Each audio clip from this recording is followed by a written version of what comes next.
शास्त्रांमध्ये राधा अष्टमीच्या व्रताचे महत्त्व असे सांगितलेले आहे किंवा अशी मान्यता आहे की जी व्यक्ती राधा अष्टमीच्या दिवशी राधाराणी व भगवान श्रीकृष्ण यांची पूजा करतात त्यांना जीवनात सुख, समृद्धी व ऐश्वर्याची प्राप्ती होते.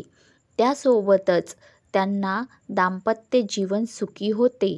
या दिवशी ओम ह्रीं राधिकाय नमः या मंत्राचा कमीत कमी 108 वेळा जप अवश्य करा. त्यामुळे जीवनातील सर्व कष्ट दूर होतातच. तुम्ही तुमच्या गुरुमंत्रानंतर या मंत्राची 1 माळ तरी जप करा.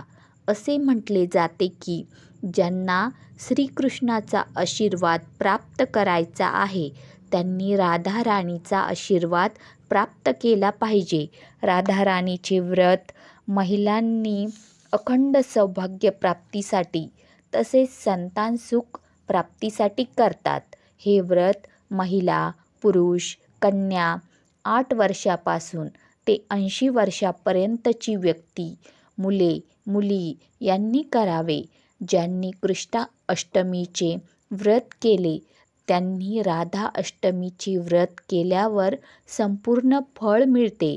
राधाराणीशिवाय भगवान श्रीकृष्ण यांची पूजा अधुरी मानली जाते.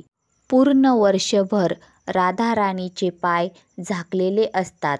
फक्त राधा अष्टमीच्या दिवशीच राधाराणीचे पाय उघडे असतात.